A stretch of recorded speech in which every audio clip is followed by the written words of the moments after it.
ஆறுதலின் மகனாக கர்த்தருக்கு இருக்கிறாய். நீ கர்த்தரை வேதனைப்படுத்துகிறவளாய் இருக்கக்கூடாது.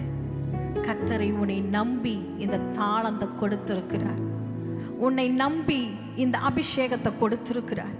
உன்னை நம்பி இந்த வரத்தை உங்களுக்கு கொடுத்திருக்கிறார். உங்களை நம்பி இந்த கீபோர்டு பழகிற அந்த இன்னிசை வாசிக்கிற அந்த பொறுப்பை என் மகனை பார்த்து சொல்கிறேன், கொடுத்திருக்கிறார்.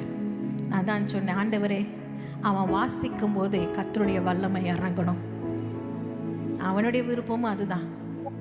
என் பிள்ளை சொல்லுவான், நான் பாடும்போதே அபிஷேகம் இறங்கணும். அதுதான் இந்த தாளம். அந்த அபிஷேகத்தை கர்த்தர் கொடுத்திருக்கிறார் என்றால் உன்னை நம்பி கர்த்தர் கொடுத்திருக்கிறார்.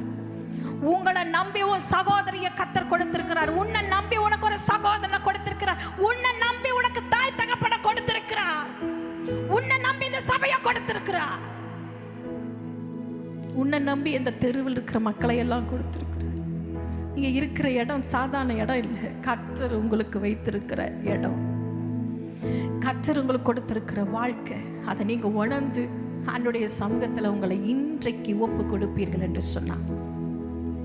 கர்த்தர் உங்களை அழுத்த படிக்கு கொண்டு போவார். நேற்றைய தினத்தில் கூட நாங்கள் பேசி கொண்டிருந்தோம், ஆவிக்குரிய வளர்ச்சி உங்க வாழ்க்கையில இருக்கணும். ஒரு வளர்ச்சி இருக்கணும், வளர்ச்சி இருக்கணும்.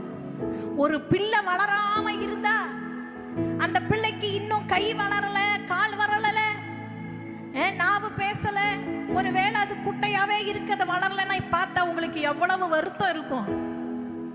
பெத்த தாய் தப்பன்மாருக்கு தெரியும். ஒரு குறை பிரசவமா அந்த குழந்தை இருந்துச்சுன்னா உள்ள டாக்டர் செக் பண்ணி சொல்றாரு, எலும்பு இன்னும் வளரல, இந்த கண்ணு இன்னும் வளரல.